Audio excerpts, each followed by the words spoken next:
நடந்து போனது நினைச்சு கஷ்டப்படாது. என்னுடைய பலம் போய்விட்டதே காவலை. எனக்கு கேட்டு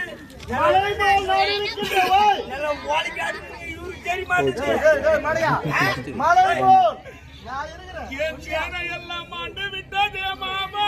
ஓடதெல்லாம் பட்டு போய் ஏன் அண்ணாவானவரும் ஆண்டதிலிருந்து என் பக்கம் பலம் போய்விட்டதே மாமா. நான் இருக்கிற வரல நீ கஷ்டப்பட அழ வேண்டாம் தம்பி துரியோதனா. உனக்கு நான் வெற்றியை தேடி தருகிறேன் என்று உரைத்தவர் மறுமுறைய பொழுது வரப்போகிறார்கள் மாமா. மறுபாவி இவன் 9 வருடமாக காத்து வளர்த்தேன். இவனும் போய்விட்டானே மாமா.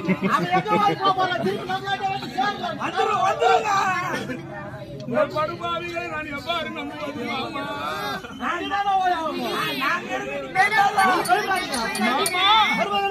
நடக்க இருக்கும் என்று 18 முடியுமோ? அதனால் எனக்கு ஒரு ஆறுதலை சொல்ல யார் இருக்கிறார்கள் மாமா? ஐயோ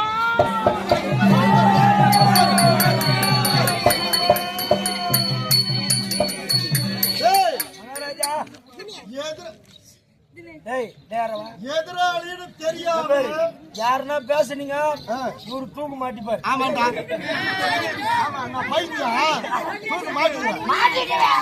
தூக்கு மாட்டிடுவோம்.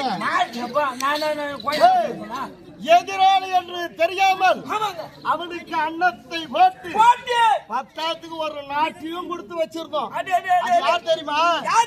அங்க தேசத்தை பரிபாலித்து வந்த கர்ணன்.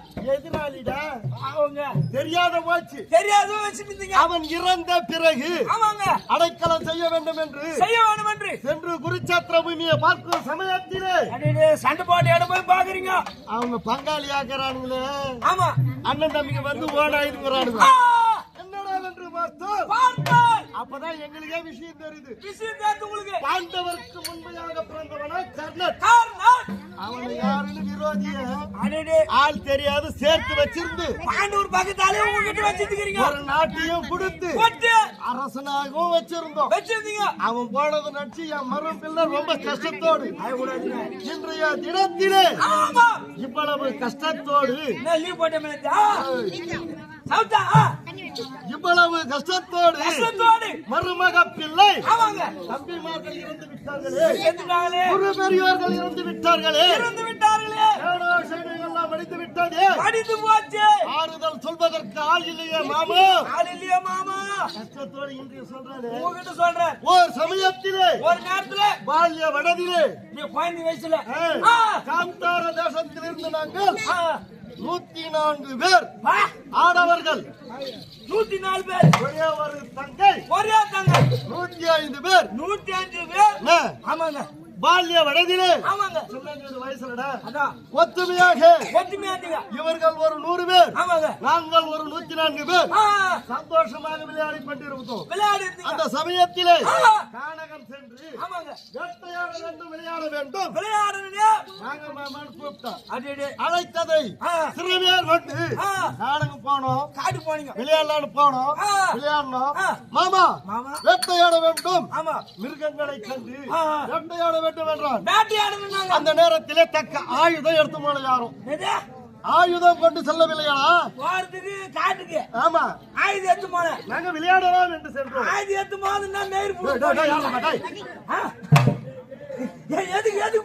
ஆயுதத்தை கொண்டு செல்லவில்லை. இந்த நேரத்தில் என்னுடைய கடைசி தம்பியாக இருக்கின்றானே குண்டகோலன்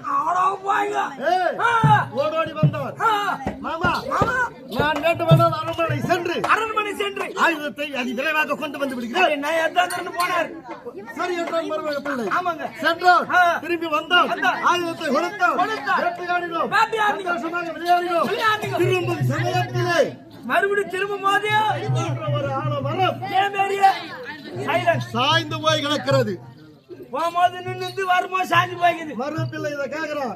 மாமா காற்றும் இல்லை, மழையும் இல்லை, கிடையாது, மரம் வேரோடு சாய்ந்திருக்கிறது. எப்படி சாய்ந்திருக்கா? என்ன காரணம் மாமா என்று கேட்க என் நம்பி சும்மா இருக்கக்கூடாதா? திருடனுக்கு போய் சும்மா இருக்கக்கூடாது. திருமசாலிக்கு போனது. அப்படி சொல்றா. ஓடோடி வந்தான். ஆமாங்க. நான் ஆயுதம் எடுத்து விழுவதற்காக விரைவாக சென்று அது உண்டு போற என் பாத விரல் பட்டு இந்த மரமானது வேரோடு சாய்ந்து விட்டது. அப்படியே இதை சொன்னதான் மரம் பிள்ளைக்கு எண்ணம் மாறி போச்சு. என்ன மாறி போச்சு?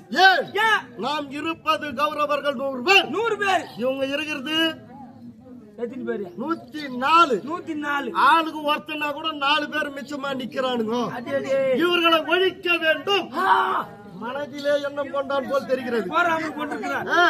சென்றான் கிரகம் சதியாலோசனை செய்து காராகிரகம் ஒன்று ஏற்படுத்தி மாமா உங்களுக்கு அறுசுவை விருந்து அதோ இருக்கிற கிரகத்துல சொன்னா கொஞ்சம் பிரியமா பாருங்க. நாங்க சரி நம்பல நீங்க அதான் என் தம்பிமார்களே கூட்டியா சொல்றாரு கதை பசி பசி என்று விரைவாக சென்றோம். பசின்னு உள்ள போட்டீங்க. சென்ற உடனே வெளியிருந்து தாளித்தான். கதிவாப்பால் போட்டாங்க. ஆமா தாளிட்டு மருமகனே விருந்து தயாரா இருக்குதுன்னு சொன்னீங்க. ஆமா என்னையா ஒண்ணுமே காண அப்படின்னு கேக்குறீங்க. விருந்தெல்லாம் கிடையாது. நீங்க 104 பேர் அப்படியே சாவுங்க. சிறையிலே சாவு பண்றாங்க. உயிரா வாயிடும் நினைக்கிறீங்களா? ஆளுக்கு ஓர் அகப்பை கூழ். ஒரு அகப்பு கூ கூட என்ன கூ தெரியுமா? மொட்டை மாவு கூழ். மொட்டை மாவுனா என்ன? திரவியம் போடாமல் வெறும் மாவு மட்டும். திரவியமா நொய்யா? அதான் பொருள். அத நொய் போடாத. அப்படி சொல்லுங்க. அரிசி போடு. நீ படிச்சுட்டு இருக்கிற எனக்கு நான் தெரியுமா? படிக்காத. மொட்டை மாவு கூழ். ஆளுக்கு ஒரு அகப்பை. அகப்பு கூ. என்ஜான் சரீரம். ஆமாங்க. என்ஜான் சரீரம் ஒரு அகப்பை கூழ் பத்துமா? உங்க உடலுக்கு பத்துமா? அது யாருக்குமே பத்தாதுடா. உடலையும் பத்தாது. உங்க உடலுக்கு பத்துமா? தம்பிமார்கள் அண்ணா பசி பசி பசி என்று துடிக்கிறார்கள். தம்பிமார்களே நீங்கள் 103 பேரும் நீங்கள் பருக வேண்டிய கூட எனக்கே கொடுத்து யமபதி போய் சேருங்க. நீங்க 103 பேர் என்னென்ன வேலை செய்கிறீங்களோ அனைத்து வேலையும் நான் ஒருவன் இருந்து செய்து முடிக்கின்றேன் என்று அன்னைக்கு கட்டின கங்கணம் ஒண்ணு ஒன்னா ஈடேறிக்கினே வருது.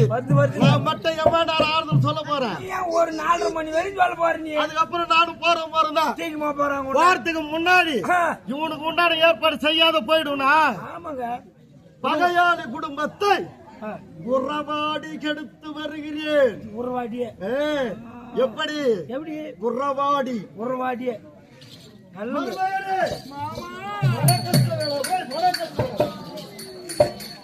திசை துறைய